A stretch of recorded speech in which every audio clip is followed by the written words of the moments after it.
Bem-vindo ao módulo 1. Hoje deciframos o motor da pressão arterial, o sistema SRAA. Ouça esse podcast no Spotify, YouTube Podcast e acesse o site https://www.dipmed.net.br. Então, para começar a nossa imersão de hoje, eu queria trazer uma imagem que acho que a maioria das pessoas tem. Sabe, geralmente, quando se pensa no corpo humano e no controle da pressão arterial, existe, uma tendência muito forte de imaginar tudo como um grande sistema de encanamento, né? Total. É a clássica visão da hidráulica pura. Exato. Como se a gente fosse feito de, tubos de PVC conectados a uma bomba mecânica central, que seria o coração. Aí a pressão sobe, a pressão desce, e tudo parece ser só uma questão física mesmo. Aperta uma válvula aqui, afrouxa ali, conserta um vazamento. E é uma visão que, de certa forma é até reconfortante, sabe? Por ser muito visual, muito simples de entender. O grande problema é que ela é perigosamente incompleta. Na verdade, ela esconde o que realmente está acontecendo lá dentro. Sim, perfeitamente. Porque quando a gente começa a analisar a fundo a fisiologia moderna, e é exatamente isso que a gente vai fazer nessa nossa análise profunda dos materiais de hoje, a gente percebe que esse encanamento não tem absolutamente nada de rudimentar. É bizarro o quão complexo é. Com certeza. O corpo humano opera uma rede incrivelmente inteligente, que é controlada por um painel químico complexo, silencioso e muitas vezes implacável. Implacável é a palavra certa. Hoje, o nosso grande objetivo é justamente tentar hackear esse painel de controle, sabe? A gente precisa desconstruir o alicerce da hipertensão e decifrar de verdade o verdadeiro motor da pressão arterial.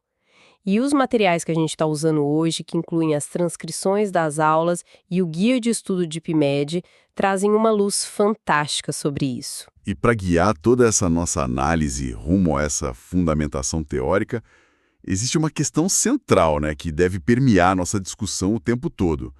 Como a cascata do sistema renina-angiotensina-aldosterona dita o ritmo da patologia e do tratamento hipertensivo? Essa é a grande pergunta.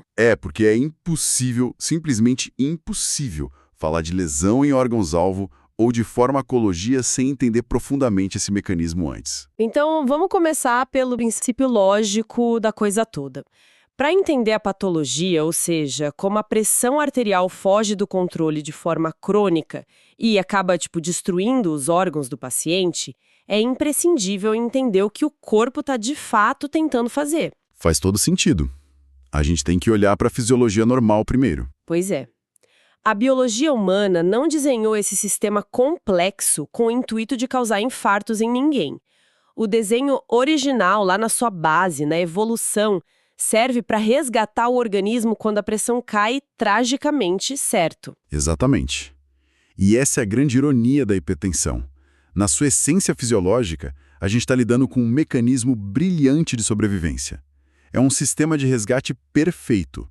Só que, por uma série de fatores que a gente vai discutir, ele perdeu o botão de desligar. Ele fica ligado direto. Fica ligado direto.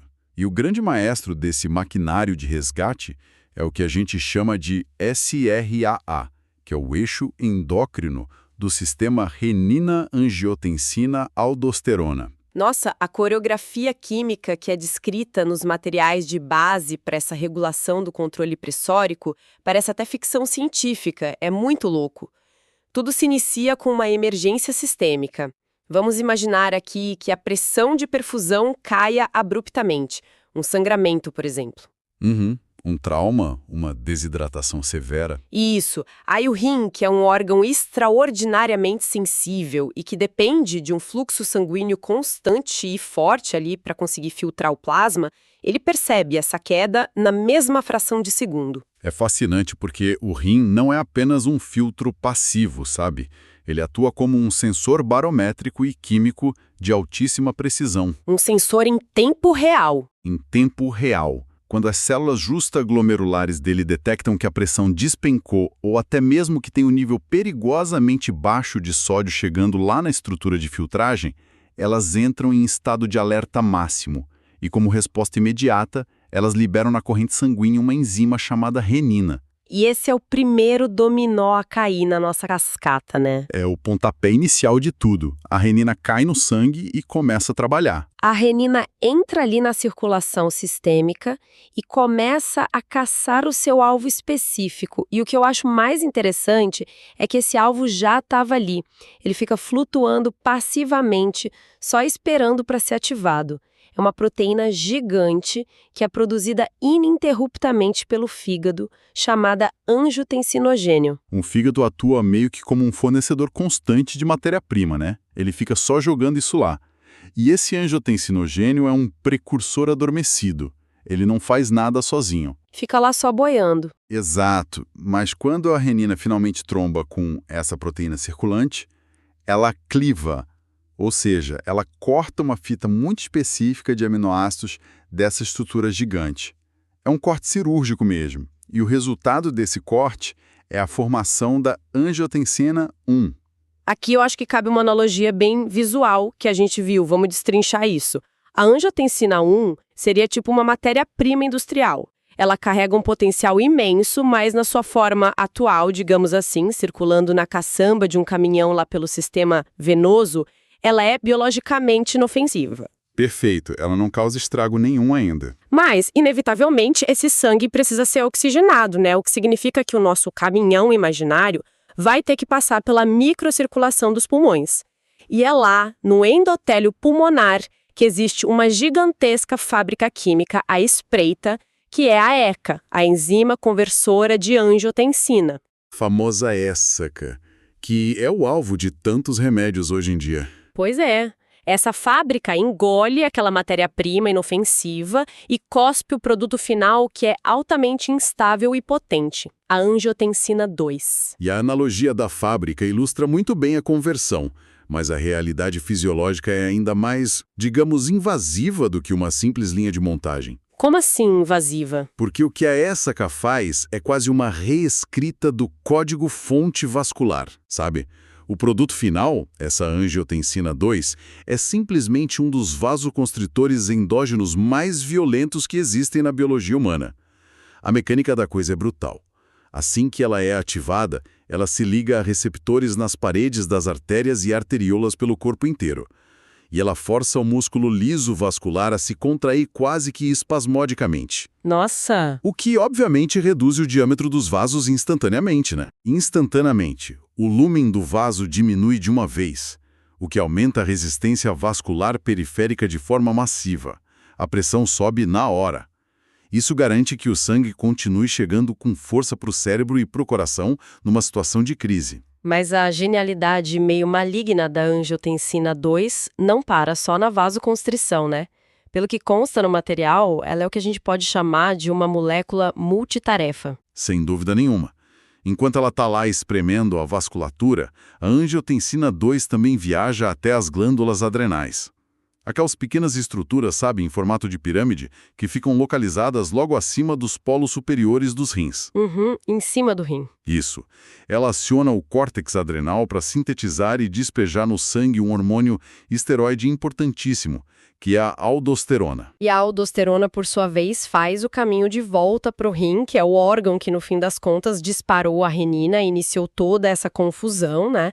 Ela chega lá nos túbulos renais com uma ordem expressa e inegociável. A ordem é reter todo o sódio possível, tipo, não deixar escapar uma única molécula de sal para a urina de jeito nenhum. É um bloqueio total de perda de sal. E como a gente sabe bem pelas leis mais básicas da física médica, a água segue o sal por osmose. Para onde o sal vai, a água vai atrás. É um mecanismo incrível de defesa contra o choque hipovolêmico, né? Exato. Ao reter o sódio, os rins puxam a água de volta para a corrente sanguínea. O volume total de plasma aumenta pra caramba. Então, olha a situação. Nós temos vasos que foram espremidos e contraídos pela angiotensina 2, e agora eles estão sendo preenchidos por um volume muito maior de líquido retido pela aldosterona. É uma panela de pressão prestes a explodir. Literalmente. O resultado hemodinâmico é uma elevação drástica e sustentada da pressão. E vale lembrar o custo químico dessa operação toda. Para reter todo esse sódio, os canais renais são obrigados a excretar potássio em troca, jogam o potássio fora. Olhando de uma perspectiva um pouco mais ampla, É fascinante notar a precisão e interdisciplinar que o estudo da hipertensão exige de quem está ali na clínica.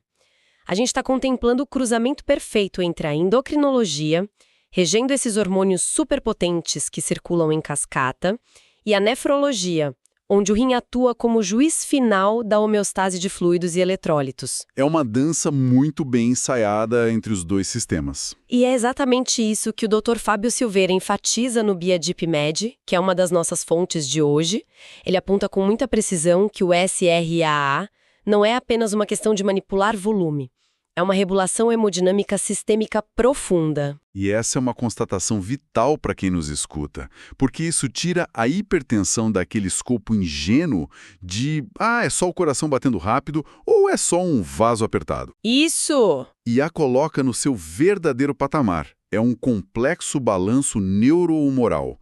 É o corpo inteiro participando. O que nos leva ao ponto crítico da patologia. Bom, ficou bem claro que o SRAA é o sistema perfeito para nos manter vivos durante uma hemorragia severa ou, sei lá, uma desidratação extrema no deserto. Mas o que acontece quando esse botão de emergência enguiça e fica permanentemente acionado? Tipo, anos a fio, 24 horas por dia, operando nessa alta rotação. Aí é o momento exato em que a cronicidade cobra o seu preço. É quando a fisiologia colapsa e vira doença. A pressão elevada, que antes era uma solução temporária e salvadora, ela se torna uma força mecânica destrutiva. Vira o vilão da história. Totalmente. Ocorre o que a gente chama na medicina de estresse de cisalhamento, ou shear stress. O sangue passando em alta pressão e numa velocidade absurda, ele começa a lixar e agredir ininterruptamente o endotélio, que é aquela camada interna super delicada que reveste os vasos. Nossa, lixar o endotélio é uma imagem muito forte. E é exatamente isso que acontece. E essa agressão constante gera inflamação crônica, rigidez na parede vascular e disfunção generalizada. E é justamente essa destruição contínua que pavimenta o caminho para as temidas lesões de órgão-alvo, as famosas LOAs. Quer dizer, o sistema de defesa vira um ataque direto aos próprios órgãos que ele deveria proteger. A literatura que a gente analisou lista 4 vítimas primárias dessa sobrecarga. Então vamos conectar essas peças, começando pelo motor primário da coisa toda. O coração. O músculo é obrigado a bombear sangue repetidamente contra uma rede de artérias que estão rigidamente contraídas, enfrentando uma pós-carga gigantesca o tempo todo. Ele precisa se adaptar para não falhar. Igual quando a gente vai na academia. Perfeito. Ele sofre hipertrofia. O ventrículo esquerdo ganha uma massa muscular anômala. É o que a gente chama de hipertrofia ventricular esquerda, ou HVE. Isso é facilmente visível em um ecocardiograma de rotina. Mas peraí, um coração musculoso nesse contexto não é um coração mais eficiente, né? Muito pelo contrário. Muito pelo contrário, porque o espessamento ocorre para dentro. O músculo cresce roubando o espaço da cavidade. Isso reduz o tamanho da câmara que guarda o sangue. E pior ainda, o músculo cresce muito, mas a rede de capilares que alimenta esse músculo com oxigênio não cresce na mesma proporção. Fica faltando irrigação. Exato. O resultado é um músculo grosso, rígido, que não relaxa direito para se encher de sangue, consome um nível absurdo de oxigênio e vive na beira da isquemia. É o primeiro passo e um passo largo para a insuficiência cardíaca. Caramba! Mas a onda de choque gerada por esse coração hipertrofiado não para só no peito, né?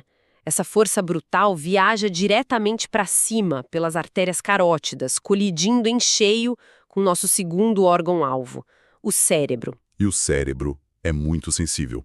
A vasculatura cerebral simplesmente não foi evolutivamente projetada para lidar com uma força de cisalhamento dessa magnitude o tempo todo.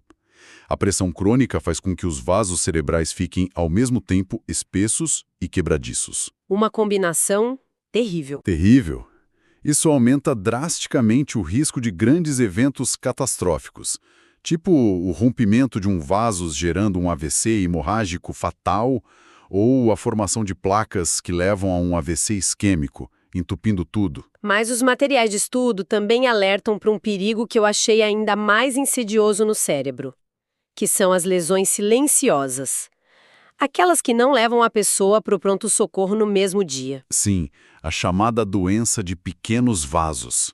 O impacto contínuo da pressão causa microinfartos na substância branca do cérebro. São lesões tão minúsculas, mas tão minúsculas, que não chegam a causar uma paralisia imediata ou uma perda de fala na hora. Mas pensa nisso cumulativamente. Ao longo de décadas, né? Ao longo de décadas, elas vão destruindo as redes de comunicação neural. É a principal via de desenvolvimento da demência vascular. A capacidade cognitiva do indivíduo vai se apagando lentamente, de forma quase imperceptível no começo. Nossa, é muito assustador pensar na invisibilidade desse processo. O estrago está acontecendo e a pessoa não está sentindo nada, o que nos leva ao terceiro órgão-alvo. E aqui a gente volta à origem de tudo, os rins. É um ciclo vicioso que chega a ser meio poético na sua tragédia, sabe? Eles liberam a renina para aumentar a pressão e acabam sendo esmagados por ela mesma. É uma ironia cruel da biologia. A artéria renal recebe uma fração gigantesca do sangue que é bombeado pelo coração a cada batimento.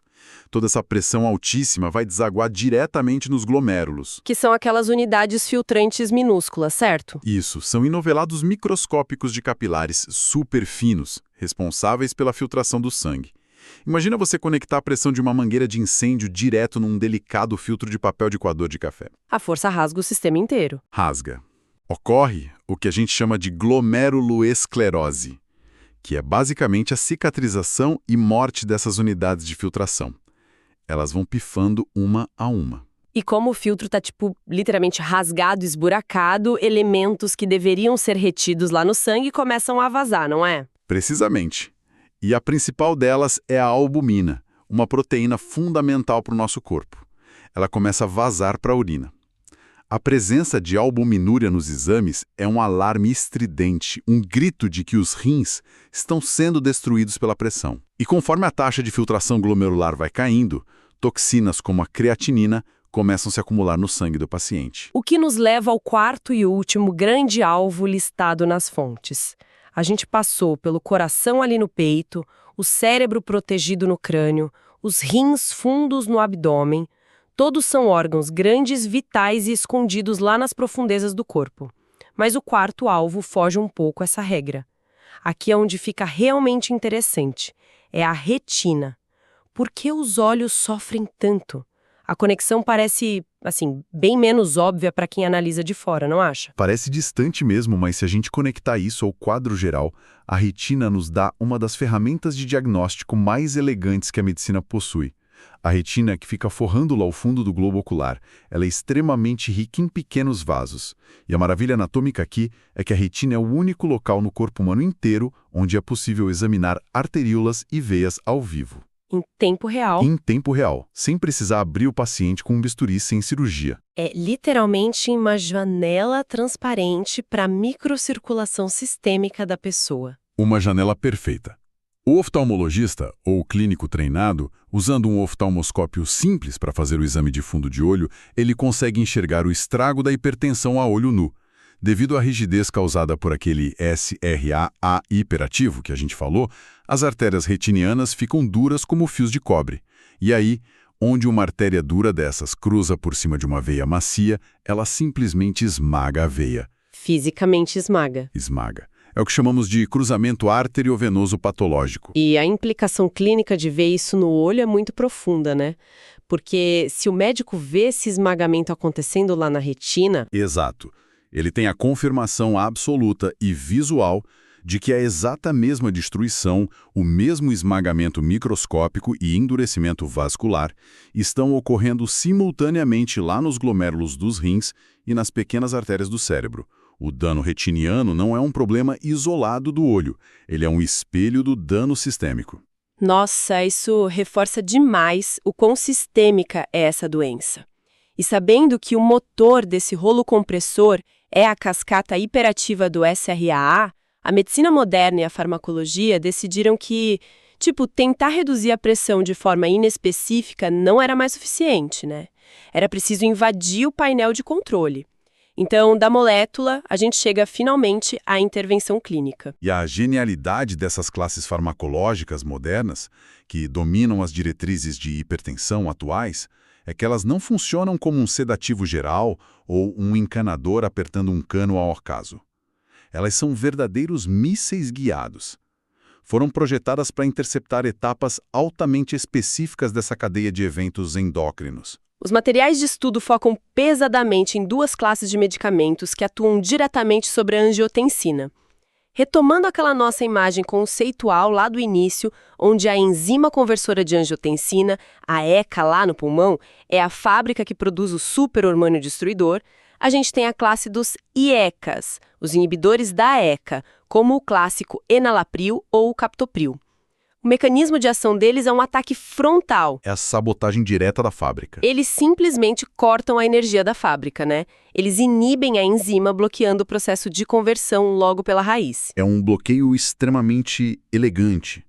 Se a inibição impede que a angiotensina 1, que é inofensiva, vire a angiotensina 2, que é agressiva, a cascata inteira é abortada ali mesmo. A magia acontece. A resistência vascular cai, porque não tem quem cause a constrição absurda. E as glândulas adrenais nem sequer recebem a ordem para liberar aldosterona. Isso interrompe toda aquela retenção maldosa de sódio e água. Além de baixar a pressão de forma muito consistente, o IECA oferece uma proteção formidável aos rins, porque ele diminui aquela pressão de mangueira de incêndio nos glomérulos que a gente comentou. Olhando assim, parece a solução perfeita, absoluta, né? Mas a biologia, a gente sabe, sempre esconde umas variáveis complexas.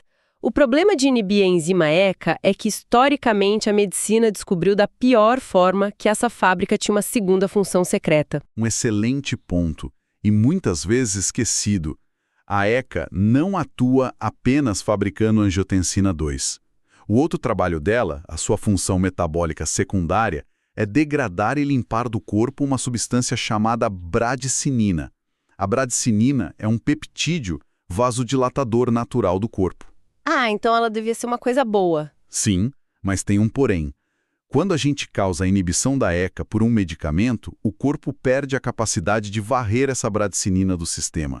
Então ela começa a se acumular, e ela se acumula predominantemente no trato respiratório. E é aí que o efeito colateral mais famoso da cardiologia dá as caras, né?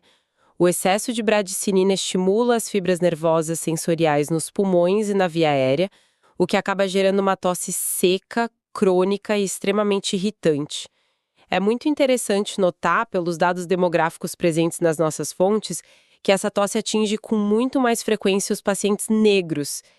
E essa variação acontece por causa de polimorfismos na taxa de degradação alternativa da bradicinina nesses pacientes.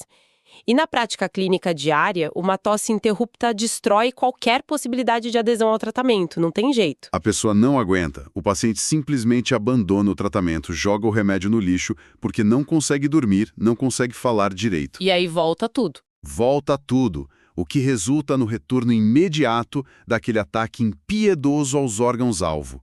Então, para contornar essa falha grave de tolerabilidade sistêmica, a farmacologia teve que correr atrás e desenvolveu a segunda grande classe, os BRAs, ou bloqueadores do receptor de angiotensina. O maior exemplo clássico aí é a losartana. A diferença estratégica entre o IECA e o BRA é fascinante para mim. O IECA vai lá e destrói a fábrica de chaves. O BRA, por outro lado, ele permite que a fábrica continue funcionando. A angiotensina 2 é produzida normalmente, entra na corrente sanguínea e tenta invadir a parede dos vasos para causar constrição. Mas quando ela chega lá, o BRA já atuou. Sei lá, tipo um ataque cibernético que alterou a criptografia das fechaduras da casa. A chave não entra mais. Essa analogia é perfeita. Aprofundando um pouco o mecanismo celular, o que ocorre é um antagonismo competitivo clássico, mas com um bônus fisiológico bem interessante. O BRA bloqueia especificamente o receptor AT1. Esse receptor é a fechadura responsável por todas as ações maléficas da cascata. A vasoconstrição terrível, a hipertrofia do coração e a liberação de aldosterona. Tudo passa por ele.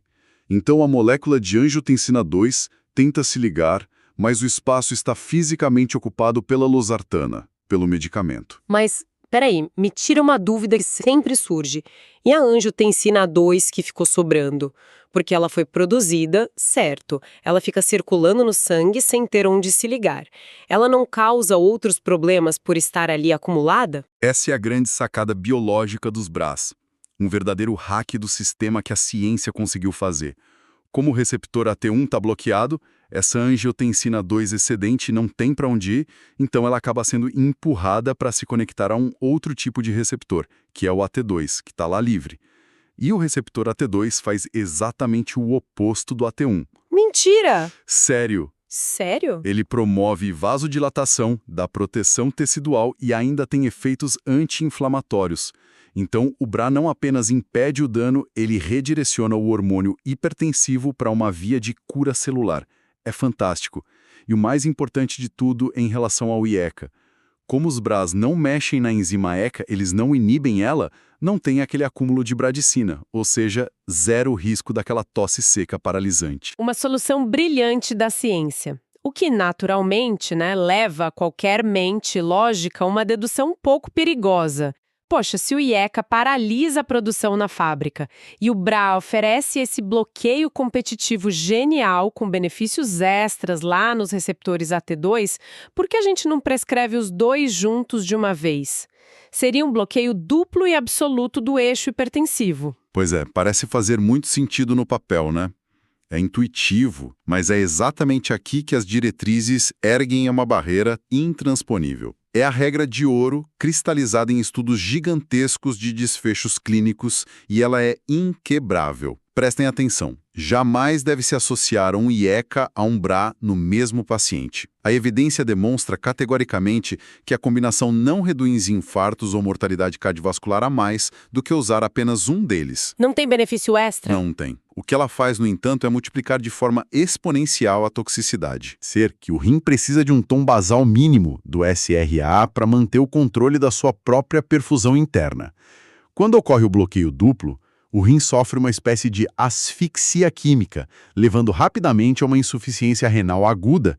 E como se não bastasse, inibir duplamente a cascata da aldosterona zera a capacidade do corpo de excretar o potássio. O potássio fica preso. Fica preso. E o resultado é a hipercalemia severa.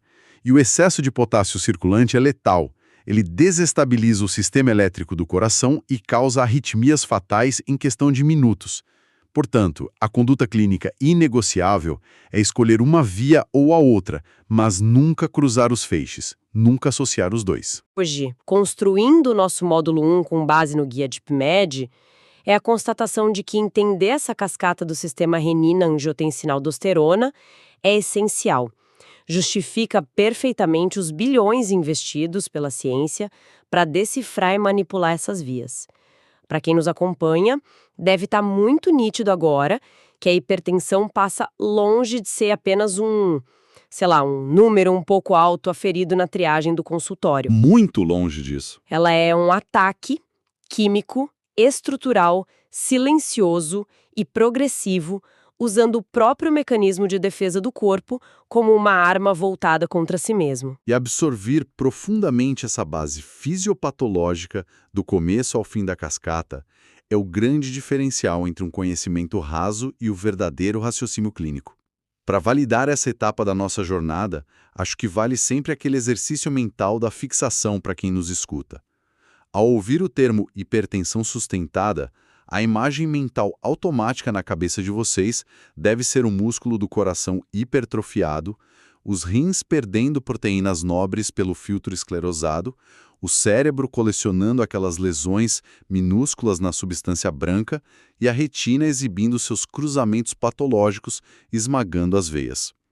Quando essa imagem sistêmica dos 4 órgãos-alvos estiver cimentada na mente, o alicerce estará concluído. E é com esse alicerce robusto que podemos avançar, No próximo módulo da nossa análise, o foco vai sair do nível molecular e hormonal e vai descer para o nível prático, para o manguito.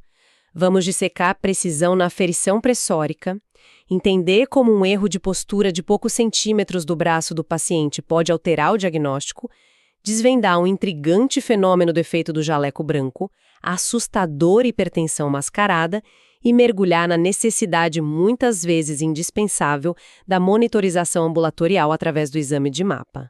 É o ponto exato onde toda essa complexidade neuromoral que a gente viu hoje encontra o braço do paciente na cadeira do consultório. E para finalizar nossa imersão de hoje, ao analisarmos o maquinário perfeito do SRA e a sua potência incrível na retenção de sódio, é quase impossível não observar o cenário por uma lente um pouco mais ampla.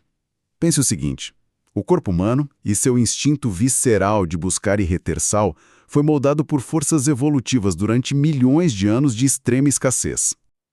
Num ambiente selvagem, onde o sal era de fato um recurso raro e valioso, e o risco de morte por hemorragia após um ataque físico ou de animais era diário. Aquele sistema era um verdadeiro seguro de vida da natureza. Exato, era a salvação.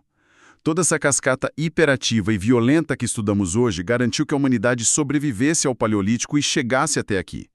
Mas isso nos empurra para um questionamento fascinante, que eu deixo para quem nos escuta. Até que ponto a epidemia global de hipertensão é realmente uma doença no sentido clássico, ou seria apenas o resultado trágico de um sistema genético brilhante operando em um ambiente para o qual não foi programado? A nossa biologia evolutiva, preparada para a escassez de sal e lutas corporais por sobrevivência, hoje colide frontalmente com a sociedade industrial. Um mundo moderno que é caracterizado por um banho constante de cortisol derivado do estresse psicológico contínuo, paralisia física no sedentarismo e, ironicamente, dietas inundadas por concentrações absurdamente altas de sódio em alimentos ultraprocessados. O nosso instinto de sobrevivência primitivo está acelerando o nosso motor até a autodestruição dentro de um ambiente que não entende mais a nossa genética. E reflexão. Uma incompatibilidade profunda entre a herança do homem das cavernas e a nossa vida no século XXI. É uma reflexão muito instigante sobre quem realmente somos e contra o que estamos lutando no consultório, para todos ponderarem até a nossa próxima análise profunda no tema. Até lá! Bem-vindo ao módulo 2. Vamos dominar a técnica de aferição e as ferramentas MRPA e MAPA. Ouça esse podcast no Spotify, YouTube Podcast e acesse o site http://www.deepmed.net.br. Imagina só a seguinte cena. Tem um carro na estrada. O motor está fazendo um barulho tipo estridente. A luz vermelha pisca no painel. Parece que tudo vai explodir a qualquer momento. Tá, tô imaginando. Mas aí, no exato segundo em que o motorista entra na oficina do mecânico, o motor fica incrivelmente silencioso. Funciona como um relógio suíço. Nossa, o clássico defeito que some na frente do mecânico. Exato. E no nosso mergulho profundo de hoje, a gente vai investigar como o corpo humano consegue pregar essa mesmíssima peça nos médicos. E prega muito, viu? Pois é. Nós estamos deixando a teoria pura de lado e entrando de cabeça na trincheira da prática diagnóstica. É aquele ponto de virada da nossa análise. Como a gente sabe que a pressão alta de alguém é real e não um truque do ambiente? Olha, essa é a grande charada da clínica médica. A gente passou pelas bases teóricas no módulo anterior, mas agora é a hora da verdade. Precisamos entender que o número isolado de pressão arterial não dita o futuro de ninguém. Esse número carrega o peso de decidir se vamos iniciar uma intervenção super agressiva, com um monte de remédios, ou se vamos só observar. E o que vai guiar a gente hoje, a grande pergunta é: quais são os critérios de ouro para validar um diagnóstico de hipertensão além das paredes do consultório? Exatamente. Porque o consultório é um ambiente, muito peculiar. Sim. E o que me chama muita atenção logo de cara é que medir a pressão parece o ato mais banal do mundo, né? Quem nos acompanha com certeza já vivenciou isso. Sentar na maca, esticar o braço, sentir a braçadeira apertar e pronto. Pois é, parece simples, mas mergulhando nas diretrizes mais recentes, a gente percebe que não tem absolutamente nada de banal. Não mesmo. É um ritual científico, e qualquer detalhe fora do lugar simplesmente contamina a cena do crime. Com certeza, é um protocolo rigorosíssimo, porque o nosso sistema cardiovascular é muito reativo. Para você ter uma ideia, as diretrizes exigem repouso absoluto de no mínimo 5 minutos. E nem sempre isso acontece na correria de uma clínica, né? Quase nunca. E olha, se a pessoa chegou esbaforida, estressada do trânsito, isso pode e deve se estender para 20 minutos. Caramba, 20 minutos de repouso? E tem mais. Exige-se bexiga totalmente vazia e a proibição estrita de cruzar as pernas. Ah, as penas cruzadas eu já tinha ouvido falar, mas a bexiga vazia? Sim, e não é preciosismo médico, não. Fisiologicamente, se a bexiga está distendida, cheia de urina, os receptores na parede dela disparam um alerta pelo sistema nervoso simpático. Entendi, é tipo um sinal de desconforto para o cérebro. Exato. O cérebro interpreta como um leve estresse, a resposta imediata, liberação de adrenalina e noradrenalina. O que causa uma constrição dos vasos sanguíneos, né? Isso mesmo. E gera um pico artificial na pressão. Nossa, é como tentar se pesar na balança de casa segurando uma bola de boliche. Adorei a analogia. É bem por aí. O número que aparece ali inclui um artefato passageiro, não é o peso real e crônico. Se a gente prescrever remédio ali, estaremos tratando a bola de boliche, não a pessoa. Perfeito. E a questão do manguito da braçadeira? O material que a gente está analisando bate muito nessa tecla do tamanho correto, exigindo que ocupe 2/3 do braço. É crucial. Se o manguito for pequeno demais para um braço mais largo, a leitura explode. Dá um falso positivo absurdo. Entendi, mas me tira uma dúvida sobre a física da coisa. O que acontece dentro das artérias se o braço do paciente não estiver exatamente na altura do coração? Bom, aí ocorre um erro causado pela pressão hidrostática. O sangue, afinal, é um fluido e tem peso. Sim, a gravidade atua nele. Exato. Se o braço fica pendurado para baixo, a gravidade empurra uma coluna extra de sangue em direção à mão. Isso aumenta a pressão local na artéria do braço e o aparelho vai registrar um número falsamente alto. E se levantar o braço, acontece o inverso. Exatamente. A gravidade puxa o sangue de volta e subestima a leitura. É por isso que a aula destaca: a posição do braço ao nível do coração não é detalhe, é requisito para evitar falsos diagnósticos. Fantástico, é pura física. E tem mais técnica envolvida. É obrigatório apalpar o pulso radial ali no punho antes de colocar o estetoscópio. Ah, eu lembro disso. Isso tem a ver com aquele fenômeno estranho, o hiato auscultatório, certo? Precisamente. O jeito certo é inflar o manguito enquanto se sente o pulso da pessoa com os dedos. E aí, quando o pulso some... Quando some, a gente sabe que a artéria foi totalmente ocluída. A partir daí, inflamos mais uns 20 a 30 milímetros de mercúrio. Só então posicionamos o estetoscópio e começamos a desinflar devagar. E por que pular essa etapa é uma armadilha tão grande? Especialmente em idosos, sabe? Com o envelhecimento, as artérias ficam rígidas, perdem elasticidade. Isso pode gerar o tal do hiato auscultatório. Que é meio que um buraco no som, né? Isso. É um momento de silêncio absoluto no meio da leitura. O sangue já está passando, mas o som some temporariamente e depois volta. Nossa, então se o profissional não apalpar o pulso antes, ele pode colocar esse estetoscópio ou ver esse silêncio do hiato e achar que a pressão máxima é muito mais baixa do que realmente é. Um erro gravíssimo. Caramba. E ainda tem um detalhe sobre o próprio estetoscópio, né? Sim, a leitura padrão é feita com um diafragma, que é a parte maior e chata. Mas a campânula, aquela parte menorzinha, é essencial se o médico precisar ouvir sons de baixa frequência. Tipo o quê? Tipo as bulhas cardíacas B3 e B4, que já indicam o sofrimento crônico do músculo do coração. Ou seja, a mecânica precisa ser absolutamente perfeita. O médico precisa ser um relojoeiro. Com certeza. Mas aí entra uma variável incontrolável nessa história toda, que é a mente humana. A psicologia médica entra em cena agora. Exato. Porque o consultório é um ambiente que, por si só, altera a fisiologia de quem entra lá. É aqui que o nosso carro começa a fazer barulhos diferentes dependendo de quem está olhando. Total. O cérebro humano está o tempo todo escaneando o ambiente em busca de ameaças.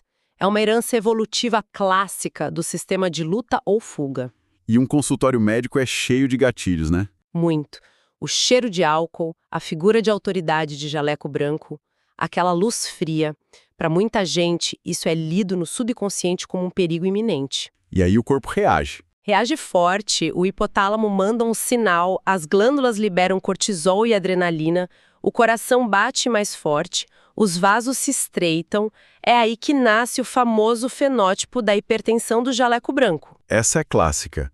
A pessoa tem uma pressão de adolescente em casa, mas é só sentar na frente do médico que os números vão pro teto. Exatamente. Mas olha, O que realmente me deixa fascinado no material que a gente está dissecando é o oposto exato disso, a hipertensão mascarada. Ah, essa é muito perigosa. Voltando à nossa analogia do carro, esse é aquele motor que está sendo moído, destruído por dentro enquanto roda na estrada, mas que fica perfeitamente silencioso na oficina. Uhum. Como é possível uma pessoa ter pressão alta no dia a dia, correndo risco de vida, e a pressão simplesmente normalizar na frente do médico? A fisiologia por trás da mascarada é intrigante e, honestamente, assustadora.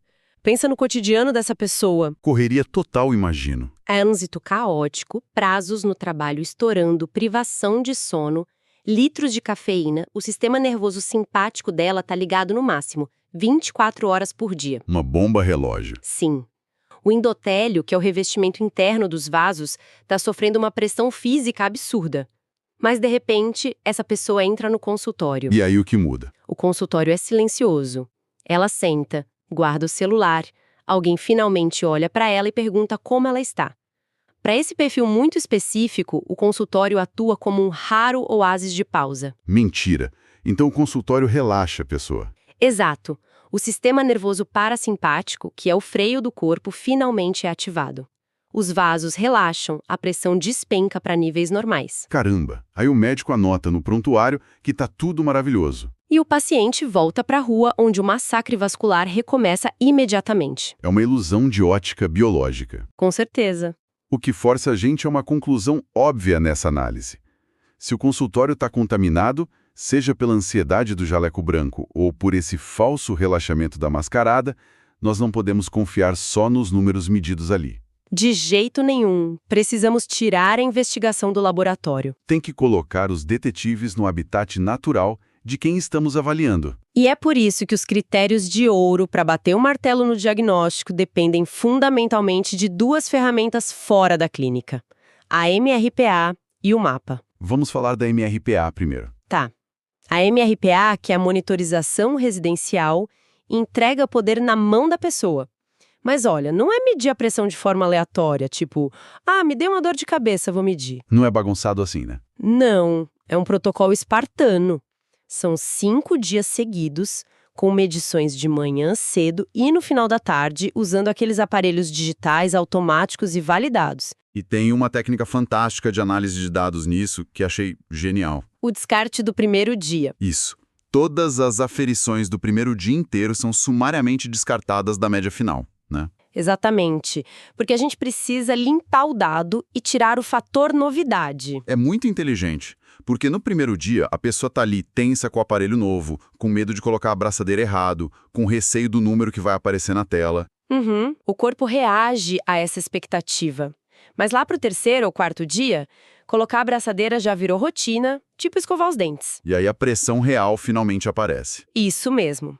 Mas por melhor que a MRPA seja, as diretrizes são claras. O verdadeiro peso pesado dessa investigação é o mapa de 24 horas. O mapa é impressionante. É literalmente uma equipe de documentaristas gravando a fisiologia da pessoa. O aparelho infla sozinho a cada 20 minutos, sem a pessoa fazer nada, de dia e de noite. Sim, ele não para. O que me leva a uma grande questão aqui. O material foca demais na pressão durante o sono, o tal do descenso noturno. Fundamental. Por que a pressão enquanto a gente dorme dita de forma tão forte o risco de infarto? Porque o sono profundo, especialmente a fase 4 do sono, é o único momento em que o sistema cardiovascular tem permissão biológica para fazer manutenção. Como assim, manutenção? Durante o dia todo, as paredes das artérias sofrem microfissuras pela força e atrito do sangue. Quando dormimos, o corpo precisa, digamos, desligar a pressão do encanamento para conseguir consertar os canos. Ah, entendi. Reduzir o fluxo para arrumar a casa. Exato. Espera-se que a pressão caia naturalmente de 10 a 20%. Esse é o descenso noturno normal. E o mapa é a única ferramenta que capta isso. E se não cair? Se o laudo do mapa mostra um padrão non-dipper, ou seja, a pressão não cai nem 1 milímetro durante a madrugada, é um alerta vermelho absoluto. Quer dizer que a bomba de água e os canos continuam sob pressão máxima 24 horas por dia. Não tem equipe de manutenção trabalhando nunca. Exatamente o que acontece. A ausência desse descenso noturno é um dos preditores mais independentes e violentos para eventos cardiovasculares maiores, tipo derrames e infartos. O corpo está sendo fustigado sem parar. Ininterruptamente. E isso nos leva a um limite. A gente monitora tudo isso fora do consultório porque existe uma linha de corte onde a biologia simplesmente perde a capacidade de adaptação. E a infraestrutura começa a ruir. No consultório, é comum usar aquele corte clássico do 14/9, né? Os famosos 140 milímetros de mercúrio de pressão sistólica. Isso, essa é a referência de consultório. Mas lendo as diretrizes, a gente percebe que não dá para aplicar esse mesmo 14/9 quando olhamos para o mapa ou para a MRPA. Não dá mesmo. As médias exigidas nesses exames, fora do consultório, são bem mais rigorosas e mais baixas. E a gente precisa ser rigoroso porque a hipertensão é muito traiçoeira. Ela raramente causa sintomas agudos no começo. É silenciosa. Como uma ferrugem invisível, sabe? Perfeita analogia. É como a ferrugem no encanamento de uma casa. A pressão da água fica um pouquinho acima do normal por 10, 15 anos. Os canos principais não vão estourar na primeira semana. Mas os eletrodomésticos sensíveis... Exato.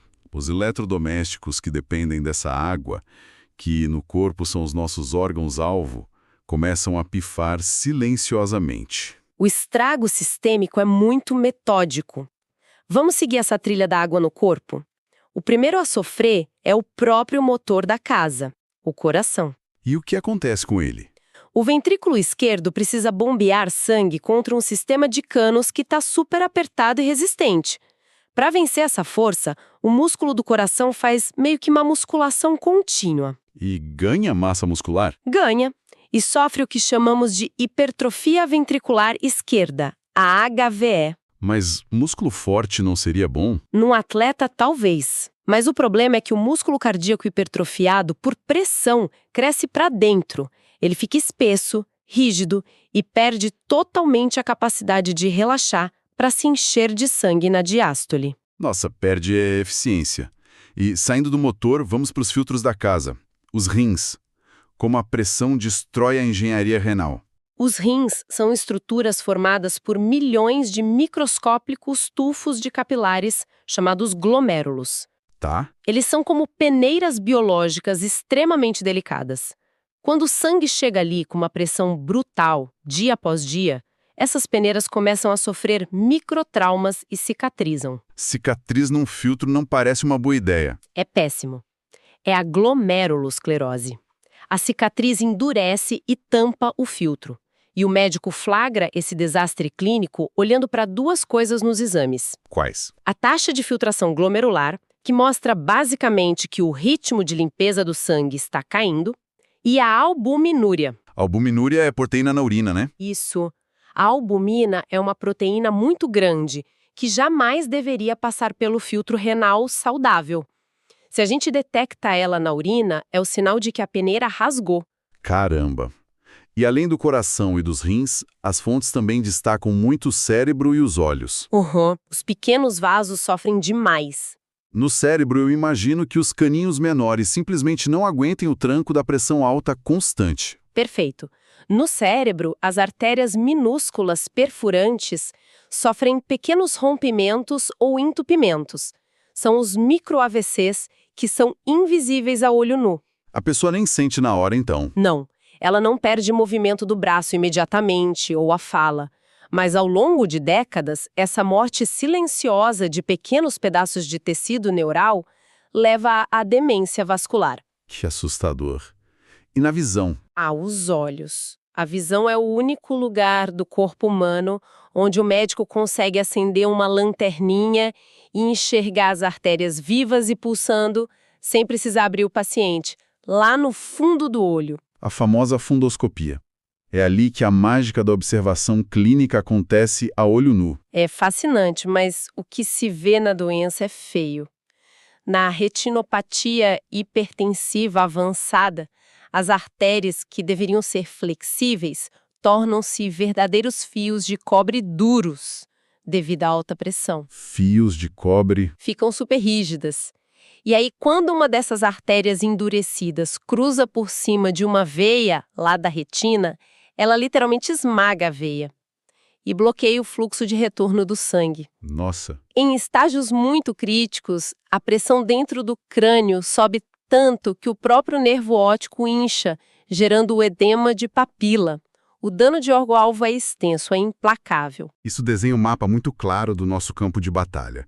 A gente entendeu os critérios de diagnóstico, a gente viu o impacto arrasador nos órgãos se a pressão não for controlada. Então, a grande missão terapêutica que se apresenta é desarmar essa bomba relógio. E para cortar o fio certo, temos que entender o mecanismo central que faz a pressão subir em primeiro lugar. O grande maestro de tudo isso. O sistema renina-angiotensina-aldosterona, o famoso SRAAA. Dominar a fisiologia desse sistema é a grande chave para entender a farmacologia moderna da hipertensão. Tudo começa lá nos rins, sabia? E como começa? Existe uma região bem microscópica nos túbulos renais chamada mácula densa. Ela funciona como um painel de controle mesmo, que fica medindo o fluxo de líquido e o nível de sódio. O tempo todo ali monitorando. Isso. E se por algum motivo seja uma desidratação real, um sangramento ou até uma falha de sinalização crônica, a mácula densa acha que falta pressão no sistema, ela aciona o botão de emergência. E qual a resposta? As células do rim liberam uma enzima no sangue chamada renina. A renina é a faísca inicial, né? Exato. Ela viaja pelo sangue e as coisas começam a acontecer em cascata. O nosso fígado está o tempo todo produzindo um bloco de proteína inerte, que é o angiotensinogênio. Isso, fica ali boiando sem fazer nada. Aí a renina encontra esse bloco no sangue e corta ele, criando a angiotensina 1. E até aqui, lendo o material, a angiotensina 1 não faz muito estrago. É um hormônio meio fraco. Bem fraco. Mas o sangue continua circulando. E aí, ele passa por dentro dos pulmões. E é nos pulmões que o verdadeiro vilão da nossa história nasce, não é? É lá que acontece a grande transformação. Os pulmões possuem uma rede de capilares gigantesca, uma área de contato colossal. E nas paredes desses capilares mora a ECA. A enzima conversora de angiotensina, Ela mesma. Funciona como uma espécie de pedágio obrigatório. Quando a inofensiva angiotensina 1 cruza esse pedágio, a ECA transforma ela na angiotensina 2. E olha, e aí o bicho pega. pega muito. A angiotensina 2 é um dos vasoconstrictores mais potentes que a natureza já criou. Ela agarra a musculatura lisa de todos os vasos do corpo e os contrai violentamente. Ou seja, só isso já joga pressão nas alturas por causa da resistência dos canos. Sim, mas o pior é que ela não para por aí. Ela vai até as glândulas adrenais, né? Aquelas que ficam em cima dos rins, e dá uma ordem direta para elas. Sim, exato. Ela manda as adrenais liberarem um hormônio chamado aldosterona. E a aldosterona volta lá para os rins e dá um comando militar aos túbulos. Qual o comando? Parem de urinar sódio agora. Ela manda o corpo reter todo o sal possível e puxar a água de volta para o sangue junto com esse sal. O resultado desse efeito dominó inteiro deve ser catastrófico para quem já é hipertenso. É um desastre. Os canos do corpo ficam super apertados pela vasoconstrição e, ao mesmo tempo, são enchidos por um volume gigantesco de água e sal retidos. É a tempestade perfeita para a pressão máxima. É um mecanismo implacável de retenção de líquidos. Então, sabendo como essas engrenagens todas rodam, a ciência foi lá e desenvolveu ferramentas para travar partes bem específicas dessa máquina. As diretrizes batem muito nas 4 grandes classes de remédios. Nossas principais armas. Os IECOs, GRAUS, BCC e os diuréticos. E a grande sacada é que cada um ataca um elo totalmente diferente dessa corrente. Vamos mapear esse bloqueio, então? A primeira grande arma são os inibidores da ECA. Os famosos IECA, como o enalapril, por exemplo. Tá, e o que eles fazem? Eles são projetados para ir até o pulmão e literalmente tampar a enzima ECA. A angiotensina 1 chega lá e simplesmente não consegue se transformar na vilã, que é a angiotensina 2. A cascata inteira morre ali no pulmão. Exato. Só que tem um detalhe fisiológico super importante. Essa mesma enzima ECA lá no pulmão também tinha um outro trabalho: destruir uma substância chamada bradicinina. Aí, se a gente bloqueia a ECA com o remédio, A bradicinina se acumula nas vias aéreas, e é exatamente esse acúmulo que gera aquele efeito colateral mega clássico. aquela tosse seca e irritativa, né? Que às vezes a pessoa não aguenta. Isso pode ser bem intolerável para alguns pacientes. E quando o paciente não aguenta tosse de jeito nenhum, a medicina dá um passo ao lado nessa cascata e usa os BRA, os bloqueadores dos receptores de angiotensina, tipo a losartana. Perfeito. Aí a estratégia muda completamente. O médico deixa o pulmão criar angiotensina segundo a vontade, mas usa o BRA para tapar a fechadura da célula onde ela iria se conectar para agir. E isso mesmo. O hormônio fica circulando solto, mas não tem onde agir. E como a enzima ECA continua livre trabalhando no pulmão, não há acúmulo de bradicinina. E, consequentemente, não tem aquela tosse chata. Exato. E as outras duas classes de remédios, elas agem em motores totalmente diferentes, certo? De fato. Os bloqueadores dos canais de cálcio, os chamados BCCs, como o anlodipino, eles ignoram todo esse sistema hormonal do rim e do pulmão, Vão direto no cano. vão direto na musculatura dos vasos sanguíneos. Para um músculo se contrair e apertar o vaso, ele precisa que íons de cálcio entrem nas suas células. O cálcio é o gatilho da contração. Uhum. E o BCC faz o quê? Literalmente fecha a porta do cálcio. O músculo do vaso é obrigado a relaxar, o vaso dilata e a pressão cai. Brilhante. E os diuréticos? Os diuréticos, como a hidroclorotiazida, vão combater o efeito final lá da aldosterona. Eles forçam o rim a abrir as comportas e jogar o excesso de sódio e de água na urina. Secando aquele volume extra que estava estufando os canos? Exatamente. Alivia a pressão pelo volume. E o pulo do gato das diretrizes atuais é não tentar resolver tudo com uma dose cavalar de um remédio só, né? O princípio moderno que vimos é atacar por dois flancos diferentes logo no primeiro dia de tratamento. É a terapia combinada inicial. Mas olha, aqui no material tem um aviso em letras garrafais, sublinhado em vermelho. Existe uma regra estrita chamada de proibição absoluta do duplo bloqueio. Ah, isso é gravíssimo. Porque, pensando friamente, se a ideia é parar a cascata do SRAA, o instinto inicial de muita gente seria juntar o IECA e o BRA no mesmo paciente. Fazer um cerco total no hormônio, sabe? Quanto mais escudo, melhor. Por que isso é considerado um erro tão grave? Porque a fisiologia renal, para conseguir filtrar o sangue adequadamente, depende de um finíssimo equilíbrio de pressões internas. Como assim? O rim tem uma artéria que entra no glomérulo trazendo sangue e uma artéria que sai levando o sangue embora.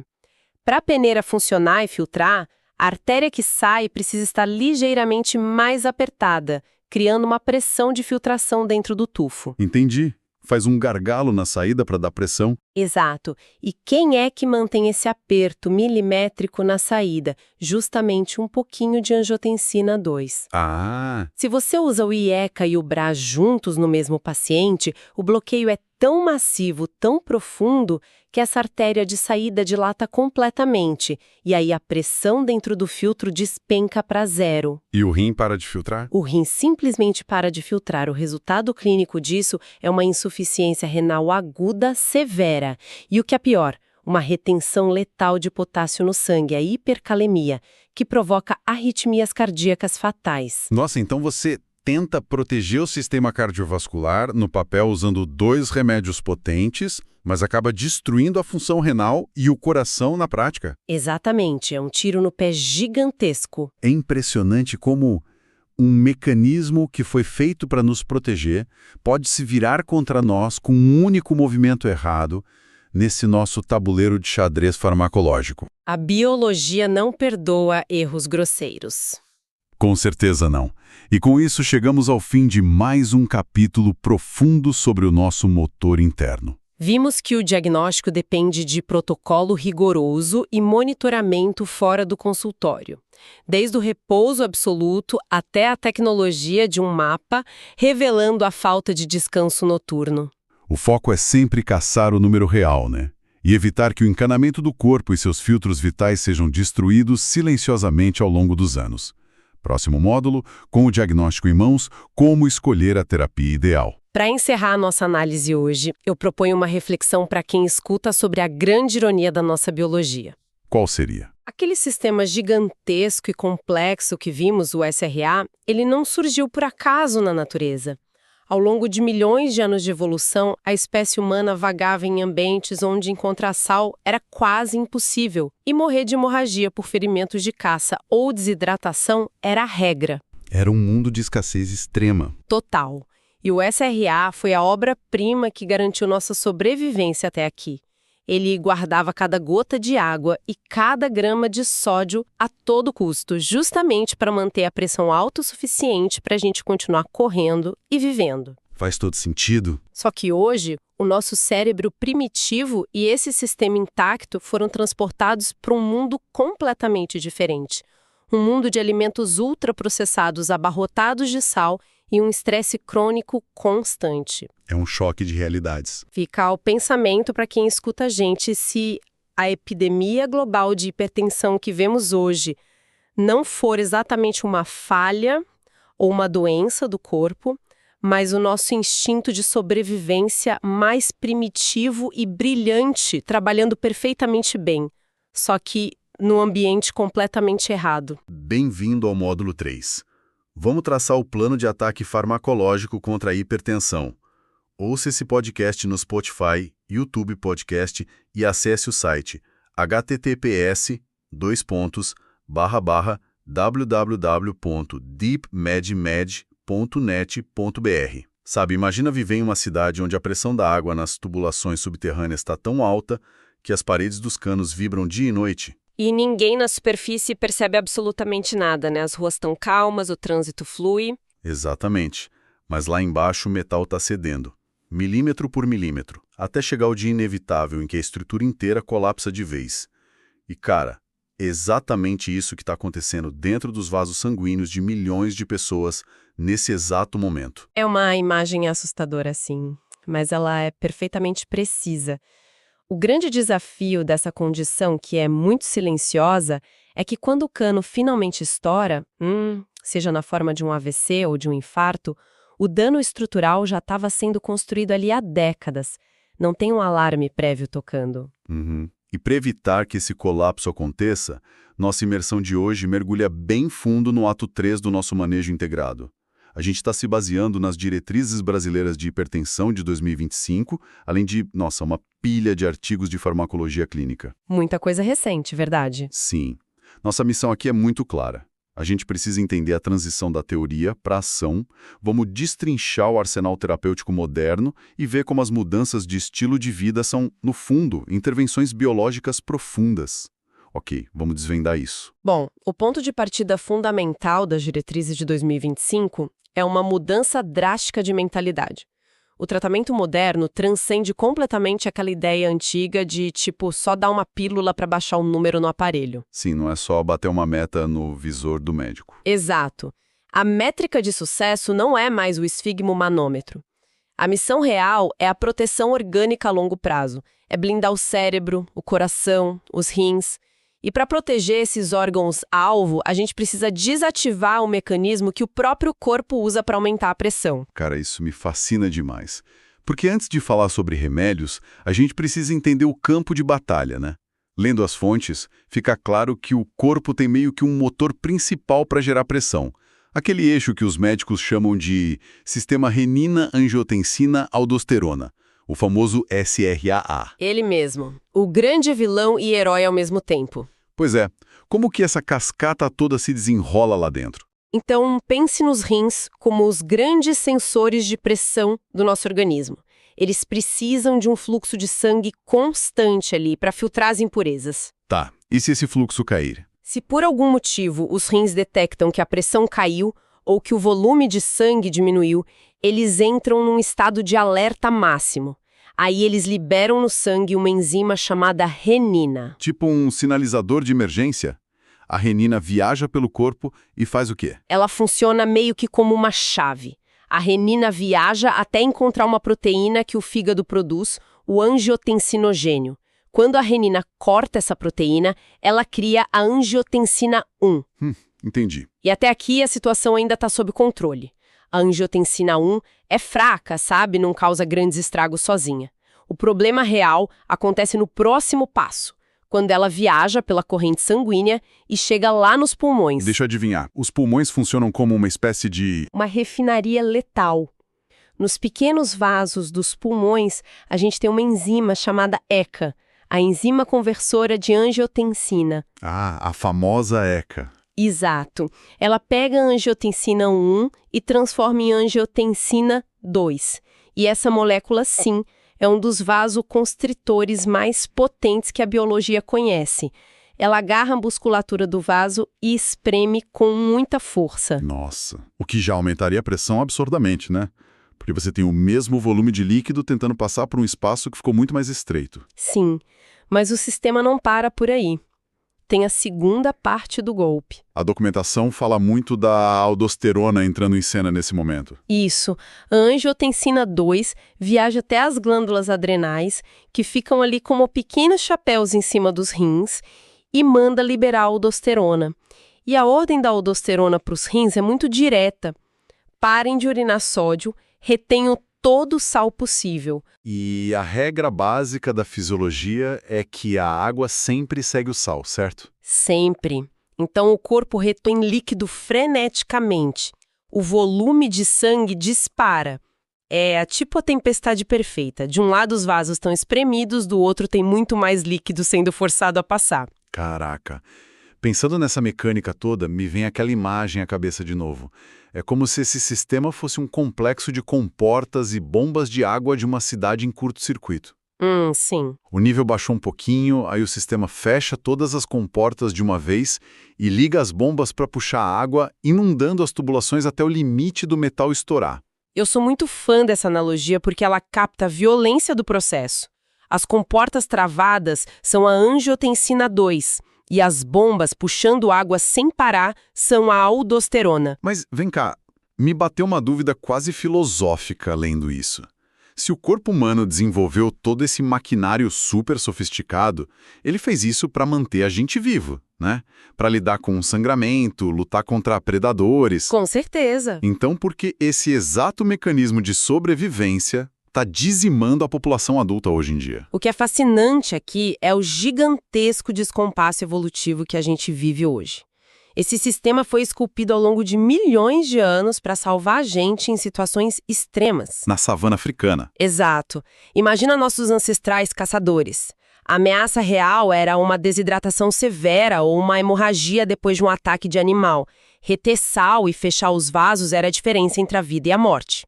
O problema é que o corpo atual opera com o exato mesmo software pré-histórico. Só que o ambiente mudou completamente. Hoje ninguém está fugindo de um tigre na rua. O gatilho mudou, o cérebro hoje interpreta um e-mail agressivo do chefe à noite ou boletos atrasados como ameaças de morte. A gente vive num estado de estresse crônico que simplesmente não desliga. E para piorar tudo... A gente inunda esse sistema com sal. Sim, um sistema que evoluiu para caçar raras pedras de sal, agora recebe uma dieta ultraprocessada riquíssima em sódio. O corpo entra no estado de hiperreatividade. As comportas estão sempre fechadas. Bom, sabendo como esse motor funciona e que a angiotensina 2 e a aldosterona são os grandes vilões, faz muito sentido a forma como a ciência montou o arsenal farmacológico.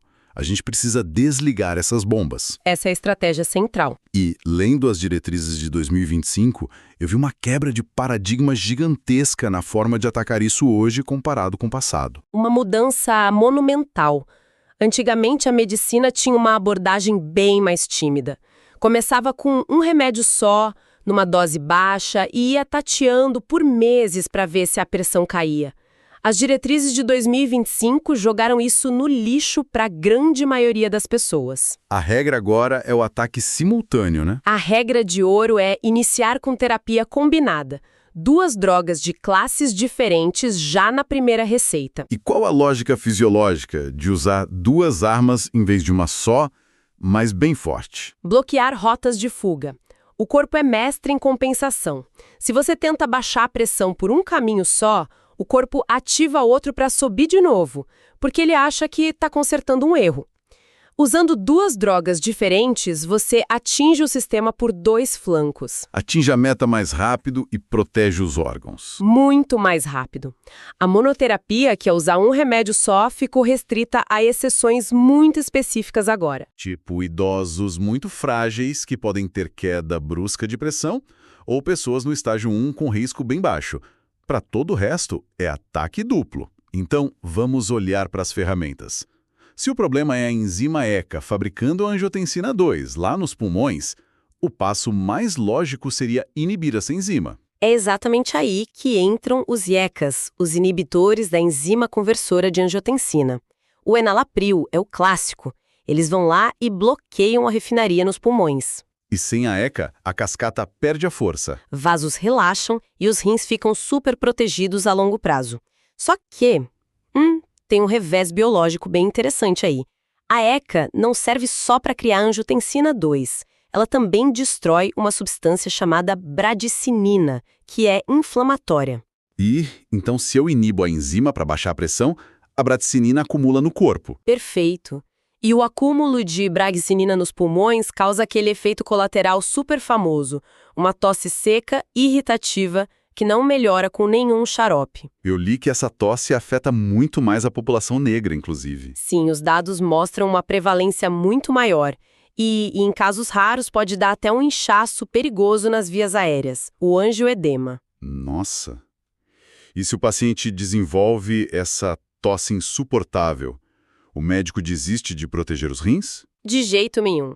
A ciência criou os BRAs, que são os bloqueadores do receptor de angiotensina. A losartana é a estrela aqui. O raciocínio é brilhante. Em vez de impedir a refinaria de produzir a substância, o remédio só bloqueia a fechadura onde a angiotensina 2 ia se encaixar no vaso. Genial! A molécula maléfica continua lá no sangue, mas não consegue espremer nada porque a losartana ocupou os espaços. É o equivalente a trocar a fechadura da porta da sua casa. E como os BRAs não mexem com a enzima lá no pulmão, não tem acúmulo de bradicinina e não tem tosse. Mesma proteção para os rins, sem o efeito chato. Mas espera aí. Me acompanhe no raciocínio lógico aqui. Vamos lá. Se tanto o IECA quanto o BRA atuam nesse eixo da angiotensina e os dois protegem o rim de forma brilhante, se o médico juntar os dois na mesma receita, atacando a enzima e bloqueando a fechadura ao mesmo tempo, ele cria um escudo absoluto, o bloqueio duplo perfeito. Olha, essa dedução parece impecável na teoria, mas na prática biológica é um desastre absoluto. As diretrizes são agressivas quanto a isso. Nunca, sob nenhuma hipótese, associe IECA com BRA no mesmo paciente. Caramba, é um veto total mesmo. Por que essa teoria falha tanto na prática? Porque a biologia não suporta o desligamento total do sistema. Quando você usa os dois juntos, você paralisa a filtragem renal. O risco de insuficiência renal aguda vai nas alturas. Mas o perigo letal mesmo é a hipercalemia. Que é o excesso de potássio, né? Isso. O potássio regula os impulsos elétricos do coração. Muito potássio gera arritmias graves e parada cardíaca súbita. E os ensaios clínicos provaram que o paciente corre risco de morte sem ganhar nenhum milímetro de proteção extra. É multiplicar o perigo por 10 e o benefício por 0. Uau, ok. Mensagem recebida, nada de bloqueio duplo. Mas o arsenal tem outras opções. Temos os bloqueadores de canal de cálcio, tipo o anlodipino. Os BCCs têm uma mecânica mais física, digamos assim. Para o músculo do vaso contrair, ele precisa que o cálcio entre nas células. O remédio simplesmente tampa os canais de cálcio. Sem ele, o músculo não contrai, o vaso dilata e a pressão despenca. E para fechar o quarteto fantástico das diretrizes, tem os diuréticos. A intuição diz que eles servem para urinar o excesso de água e esvaziar a tubulação, certo? Nas primeiras semanas, sim, eles tiram volume de água pela urina. Mas o que estabiliza a pressão a longo prazo não é a água, é que o diurético arranca cronicamente o sódio de dentro da parede do próprio vaso sanguíneo. Então a parede fica diferente. Fica menos rígida. Com menos sódio, ela reage muito menos àquelas substâncias vasoconstritoras. Cara, aqui é que a coisa fica realmente interessante. A gente tem drogas que bloqueiam enzimas no pulmão, trocam fechaduras nas células e drenam sódio das paredes. É muita tecnologia, mas as diretrizes dizem que a fundação não farmacológica é inegociável. Totalmente negociável. Porque, pensando bem, tomar losartana com um amlodipino e continuar dormindo 3 horas por noite e jantando salsicha é tipo tentar esvaziar um barco furado com um balde de titânio caríssimo. Adoro essa analogia. Sem tampar o buraco no casco primeiro, a água vai continuar entrando, não importa o quão incrível seja o balde. Essa é talvez a imagem mais importante de todo o manejo da hipertensão. O balde não salva um barco com o casco rompido. O estilo de vida é o que conserta o casco. Por isso a importância da dieta DASH e de hábitos parecidos. A dieta DASH foca muito em vegetais, grãos e corta os ultraprocessados. Mas eu queria focar na mecânica do exercício. Por que os famosos 150 minutos por semana são tão cruciais? Não é só queimar caloria, né? Não. Tem uma alquimia rolando ali. Quando você faz exercício aeróbico, o sangue passa mais rápido pelos vasos. Esse atrito físico do sangue na parede estimula as células a fabricarem óxido nítrico, Que é um vasodilatador. o mais potente que a gente fabrica naturalmente. O sedentário perde essa capacidade, e aí as artérias endurecem como canos velhos. E sobre a dieta? O inimigo público número 1 é o sódio. Aí a gente vê hoje nas prateleiras um monte de sais gourmet, sal rosa, sais à base de potássio puro, vendidos como o milagre da longevidade. Como as diretrizes veem isso? Isso é uma armadilha fantasiada de saúde. Aumentar o potássio com frutas é ótimo, sim. Mas trocar o sal de cozinha cegamente por esses sais alternativos traz um risco enorme, especialmente aqui no Brasil. Por causa do iodo. Exatamente. A nossa legislação exige iodo no sal comum para prevenir bócio e problemas graves de tireoide. Foi uma vitória da saúde pública. Esses sais gourmets e caríssimos geralmente não têm iodo. Nossa, então a pessoa troca o sal para baixar meio milímetro de pressão e ganha um hipotiroidismo severo. É tapar um buraco no casco e abrir outro gigante no motor. Detalhe invisível, mas vital. Agora, mudando um pouco o foco para algo que as pessoas raramente associam com o coração. Higiene do sono. Como que fechar o olho no escuro regula a força do sangue nas artérias? O sono não é só um botão de desligar, é manutenção ativa. Quando a pessoa entra nas fases mais profundas do sono, o sistema nervoso autônomo finalmente pisa no freio. É aí que acontece o descenso noturno. Descenso noturno. Como isso funciona na prática? É uma queda natural da pressão de uns 10 a 20% durante a madrugada. É o único momento em que os rins e o coração descansam do bombardeio mecânico. E quem dorme mal? Ou tem apneia e acorda toda hora engasgado? Essa pessoa não entra na fase profunda, o descenso não acontece. A pressão fica alta 24 horas por dia. Os estudos provam que a ausência do descenso é um dos maiores causadores de infartos e lesões cerebrais silenciosas. O corpo não tem folga. A máquina roda na linha vermelha até o motor fundir. E isso nos leva para a camada talvez mais inovadora das diretrizes de 2025. O manejo hoje extrapolou a biologia pura. Eles integraram até sociologia da saúde. Porque é fácil mandar comer vegetais frescos, mas a realidade bate na porta. Sem dúvida. O CEP de um indivíduo frequentemente dita o risco cardiovascular dele mais do que o DNA. Bairros degradados e nível socioeconômico baixo estão ligados a um desastre no controle da pressão. Isso não é só escolha ruim, é biologia sendo moldada pelo ambiente. Tem gente pegando 3 horas de trânsito, morando em desertos alimentares, onde o miojo cheio de sódio é a única coisa acessível e barata. E tem no impacto invisível do estresse. A preocupação com a sobrevivência financeira deixa o corpo banhado em cortisol e adrenalina. O tônus adrenérgico fica perpetuamente alto. As comportas travam fechadas. É impossível tratar sem olhar para a vida real da pessoa. E dentro dessa visão complexa, um termo no documento me fez ler a página 2 vezes. A espiritualidade como fator protetor formal. É fascinante ver a ciência rigorosa quantificando a fé, o propósito de vida. Qual é a ponte biológica aí? Se conectarmos isso ao cenário maior, a ponte é totalmente neuroendócrina. Práticas espirituais, meditação ou até um forte senso de comunidade ativam o sistema parasimpático. Elas baixam os marcadores de estresse. A mente em paz manda o endotélio relaxar. O tratamento exige olhar para o que acalma aquele ser humano. Porque no fim das contas, a métrica final, o motivo da gente bloquear o SRA, priorizar sono profundo e olhar para o ambiente social é um só. A gente não está tratando o número, a gente está evitando que o corpo humano desmorone. É prevenir uma demência vascular, um AVC ou o coração inchar com insuficiência cardíaca. O tratamento é a defesa do futuro daquele organismo. Quando a gente une a farmacologia com o contexto social, a gente está reescrevendo o destino do paciente. Concluímos nossa jornada no DeepMed. Vamos sintetizar os horizontes do manejo integrado. Ouça esse podcast no Spotify, YouTube Podcasts e acesse o site https://www.deepmed.net.br. Fechamos um ciclo lindo de entendimento, começamos revelando as artérias, passamos pelas armadilhas do diagnóstico e hoje consolidamos a terapia.